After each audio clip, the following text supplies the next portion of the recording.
बुबाको थाप्लोमा ऋणका भारी छन्, बुबाको थाप्लोमा ऋणका भारी छन्। आमाका चाउरिएको अनुहारमा जिम्मेवारी र दुखेसका धर्साहरू कोरिएका छन्।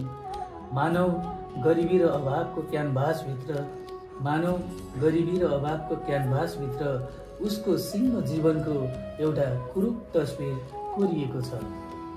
यही तस्बिर घरिघरि उसका आँखामा प्रतिबिम्ब बनेर आउँछ। यही तस्बिर घरिघरि उसका आँखामा प्रतिबिम्ब बनेर आउँछ र छातीमा गहिरो ऐठन आउँछ। सन्त काजीको मनमा अनौठो सपना छ, सन्त काजीको मनमा अनौठो सपना छ। आँखाभरि गाउँमा फुल्ने तितेपाती, लालुपाते र सुनाखरीका तस्बिर छन्। सन्त काजीको मनमा अनौठो सपना छ।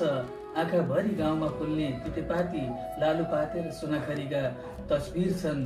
पेट भोको छ, मनमा शोक छ, पेट भोको छ, मनमा शोक छ, तनमा निराशा र दिगदारी छ। उसको घरभित्र त झन् कहिल्यै नसकिने अभाव, अनिकाल र गरिबी छ। ऊ सोच्दैछ देशको मुहार बदल्न सके पक्कै पनि आफ्नो भाग्य बदलिन्छ। ऊ सोच्दैछ देशको मुहार बदल्न सके पक्कै पनि आफ्नो भाग्य बदलिन्छ। सबैको आँगनमा एक दिन सुनौलो बिहानी छाउँछ। त्यही सोचेर ऊ सहर पस्यो। जुलुस भिडभाड उकुस मुकुस उसलाई अनौठो लागिरहेको थियो।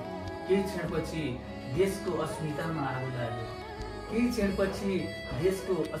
आगो लाग्यो। क्षणभरमै देश खरानी भयो। अखबारहरूमा समाचार आयो।